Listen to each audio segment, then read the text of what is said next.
thank you very much, Armand and Bill, for joining us today. We appreciate it very much. I'll just ask you to introduce yourselves, and we'll start with Armand. Introduce yourself and tell us a little bit about the history of Dave's Hot Chicken. Cool. Right on. So my name is Armand Oganesian. I grew up in Hollywood, California, pretty much my entire life. I'd always been into acting and comedy and different things like that. And me and Dave, the other founder, have been friends since we were in high school. So, when we were starting to get older and we were realizing that we really need to do something with our lives, we really need to help out our families. We, kind of started talking about different concepts, and chicken was my favorite food. It was a really hot concept at the time. And Dave was an amazing, he was amazing with food. He had such a passion for it. So I remember talking to him, I'm like, I feel like this is something we could really do well. I'm like, I feel like we can, make it something simple, like the in and out of chicken. And, with your expertise on food, I don't think it's going to be that hard to make fried chicken. So, then we spent a couple of months or like 4 or 5 months at his house working on a recipe and, spending what little money we had on the, groceries and stuff. And then within, I think, 4 or 5 months, we kind of were ready to give our food to the world, but we didn't have, anywhere to, open up because we didn't have enough money for obviously a restaurant or a food truck. So we got suggested to do a pop-up in a parking lot. And at the time, nobody was doing it. And we were like, well, as long as we can be there consistently, this could work. And then we just started selling chicken in a parking lot. And I remember people weren't coming in at first. And, we had to scream and get as many people in as possible over time. And thankfully, we got a couple of really cool blogs written about us while we were out there. And then just, it just kind of took off from there. Saved our money, went to our first store, met Bill and John, and the rest is franchise history. And when did you start that first pop-up, Armand? So the first pop-up was May 2nd, 2017. So it's been a while. And Bill, you became interested in the concept in 2019. Introduce yourself and tell us a little bit about what attracted you about it. Yeah, I'm Bill Phelps. I'm the CEO of the Dave's Hot Chicken franchise company. And I came out of franchising. Rick Wetzel and I started a little concept called Wetzel's Pretzels about 28 years ago. And then Rick and Elise Wetzel came up with the idea of Blaze Pizza, which I co-invested with them on. Both concepts did incredibly well. We learned the business. And then I was going to retire, and I love the comment. I would tell people I was going to retire, and they said, I heard you died. And that was kind of the reaction. And so John Davis, a movie producer and partner in Wetzel's and Blaze Pizza, he told me about this new concept. And my son had actually gone down. My son saw the guys in a parking lot. And so I met with the guys and instantly fell in love with the concept and the guys. It was something that was insane and something that we could get really, really excited about. And we put together a team, and here we are.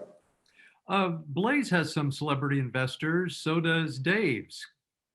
Can you tell us kind of the philosophy behind the investment in Dave's?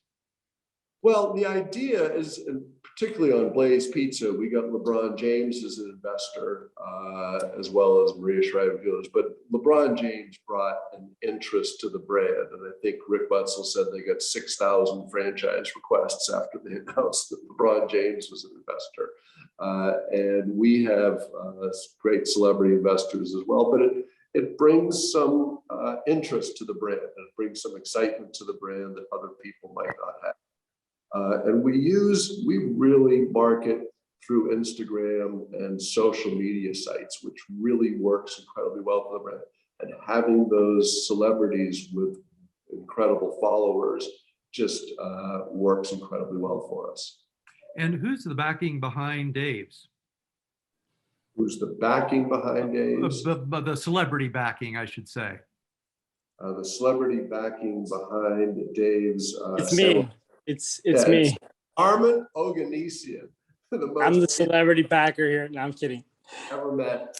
But we've got celebrities include Samuel L. Jackson, and Maria Shriver, Michael Strahan. And so we've got some great backers to the brand. And speaking of celebrities, Armand, we should mention, you mentioned Dave, who the concept is named after, but Uh-huh. you mentioned his last name and kind of how the name came about? So his last name is Kapushin. So his name is Dave Kapushin. And so it's actually a really cool story. When we were working on the recipe and, we were kind of getting it closer to being finalized, we were thinking of a name. And I would always kind of say, I'm like, the name is not that important. If your food and your branding is good, the name will just flow. But, there was all these ideas that just didn't feel right. And our other founder's name is Tommy. And we're like, what if we do Tom's Hot Chicken or Tommy's Hot Chicken? And we're like, no, that sounds too much like Tommy's Burger. And Armand's Hot Chicken was completely out of the question because I had to do the marketing. I was like, I don't want to work twice as hard to brand a company called Armand's Hot Chicken because that's not going to work too well at all. And then, when you really think about it, you're like, look, Dave, like you've wanted to, own a restaurant your whole life. This is what you've dedicated your life to since we were 14 years old. You've done nothing but read about food and, work at these different restaurants. And obviously, if it wasn't for you, yeah, I could have thought of the concept and I could have thought of that stuff. But if you didn't have that missing puzzle piece of actually knowing how to produce the food and producing it this well, then it wouldn't be around. So if you really think about it, it's Dave's Hot Chicken. It's your hot chicken. And it just rang. It just like rolled off the tongue really well. And we're like, whatever. Well, that's what it's called. It's just called Dave's Hot Chicken. So it was just kind of like a pointing out the obvious, And emphasis on the hot, you offer 7 different levels of hot sauces, correct? It's actually a spice mix. So what happens is the chicken is fried. They come out of the fryer as just regular golden, chicken tenders. They get dipped into our special oil pepper mix, which is basically hot oil with peppers inside, and the peppers kind of boil as the oil goes in, so it gives it this nice flavor. And then on top of that, you have dry spices that go on, and then that kind of like it gives it this wet to dry texture on it. And you require a disclaimer or patrons to sign a waiver if they go for the Reaper, correct? They sign a general release of claims. It Yeah. is a legal It's document. bad. It's bad. It messed my. I always tell everybody, they don't believe me. They think I'm joking. It messed my stomach up for life because when we were working on the recipe, we would eat it so much, and I had such a high spice tolerance. And one day, it just every time I would eat it, it just hurt so. And I was like, I can't do this anymore. Like I was like, I'm done with the Reaper. So it's definitely nothing to play around with. It's kind of like the non-disclosure agreement for the culinary business. Absolutely. It Uh, we- absolutely is. We lost Armand there. So Bill, I'll ask you a question. You say you just opened in Vegas. What kind of real estate are you looking for and finding successful? Well, we're looking for locations that would be good for most fast casual places. And it's interesting you asked the question. It's a complicated answer. We're going to go after a lot of typical fast casual concepts, locations. So where a play would go or where a Shake Shack would go, we would want to go there. But we also, there's a coolness and edginess to the brand that we want to find a few of those edgy locations per market. We went into, Koreatown here. We went into East Hollywood, and it's a different kind of location. It's your atypical location, but it adds to the cool factor of the brand. And that's what we're going to be looking for. And not all of our stores will be that. Like I said, a lot will be traditional fast casual locations, but 1 or 2 locations per market will be a little more, I don't know if you say the grungier side, but the cooler, hipper side of town. That's what we're looking for. We're now in early August. How many units do you have open and how many do you expect by the end of the year? We have 19 units open at this point, and we expect to have 42 restaurants open at the end of the year. So we're going to be opening stores at the rate faster than 1 a week for the rest of the year. And then next year, we're looking to have 75 plus locations. So we'll be opening up a restaurant every 4 or 5 days. Wow. Good luck with that. Thanks. And It's gonna be fun. Really front people say it exactly the same way. I know the Dallas location where I met you both in May here has a drive-through. How does drive-through fit into your real estate plans? Well, you've seen the, I don't know if you know the history, but you know, a lot of the fast casual guys shunned drive-throughs. So Panera, Chipotle, Shake Shack, they all said, no, that is the fast food world. And they have all changed over the last few years. And certainly since COVID, there's been a major change. And you look at Chipotle will now close a restaurant to open a Chipotle with a Chipotle, you know, right across the street. And that actually happened with us in Northridge. So I think you're looking at somewhere in the range of about a third to 40% of our stores will probably be drive-throughs over the next couple of years. And Armand, how about marketing? What kind of demographics do you target with Dave's, and how does that look going into 2022?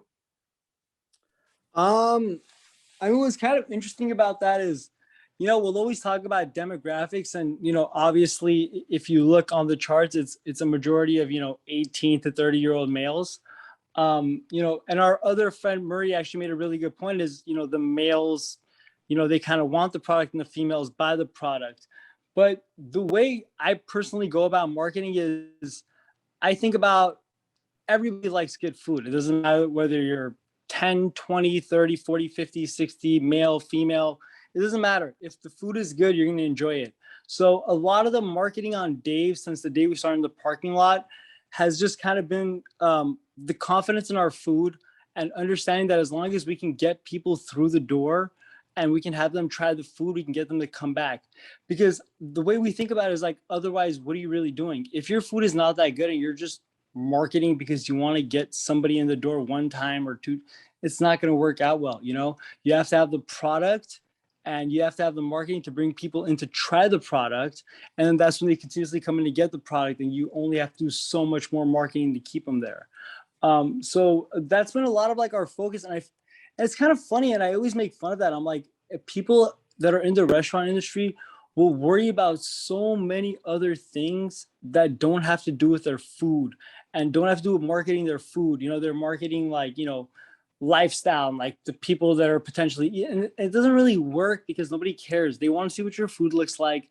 They want to see how flavorful it looks, and they will make their decision whether or not they want to come in and try. And then once they come in, it's just our job to make sure that we're serving them the highest quality food we can. And if you can knock those things out, there's no reason for you not to gain followers, gain word of mouth, gain, you know, return customers. So it's just been a very simple process. Post good pictures of the food, depending on where we're opening, geo targeted to that area, or just, you know, a very generic geo target, and just let followers come in and let the stores get people to come into them. Bill, there's you had a lot of great growth with Blaze. What's exciting about the growth of Dave's from your perspective?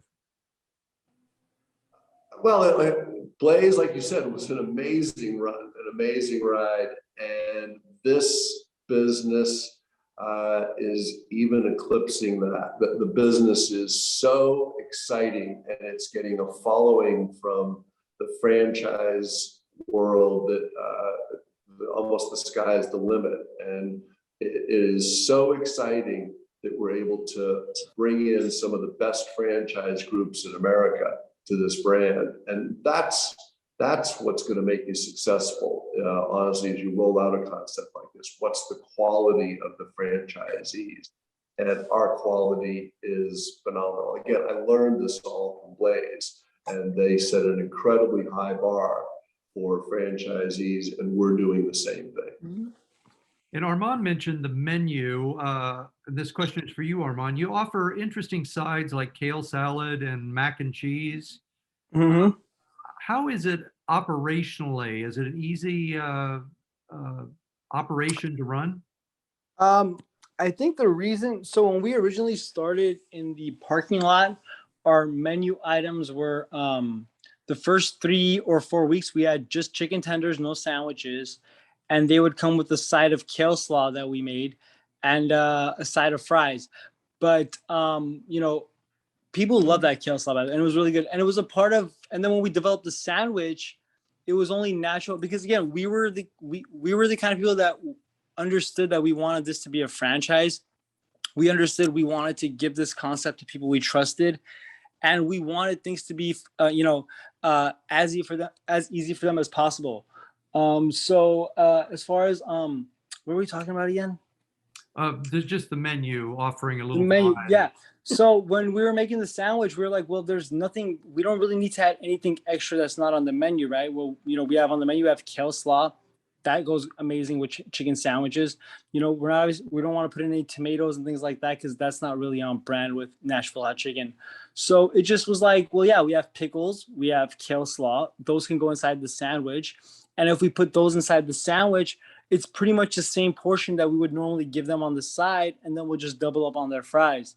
So it just kind of stuck like that. And because we were so busy since the day we started, and or at least after the first week, we never felt the need to add anything to the menu, even though we never really wanted to in the first place. We just we're very big fans of In-N-Out also, and we love how they've maintained this simple menu that like people love so much, and everything is just about the main dish they have, which is their burger and our chicken tender and our chicken sandwich. So because that we just didn't want to add too much to like dilute the menu and have people come in and not know exactly what to get. I bring people an example. I'm like, if you add something to the menu, let's say you add like a chicken quesadilla, whatever, national chicken quesadilla. People might come in and be like, well, what should I get? And if you recommend the quesadilla, well, they never got the essence of Dave's, which was the sliders. It was the tenders. You gave them a quesadilla.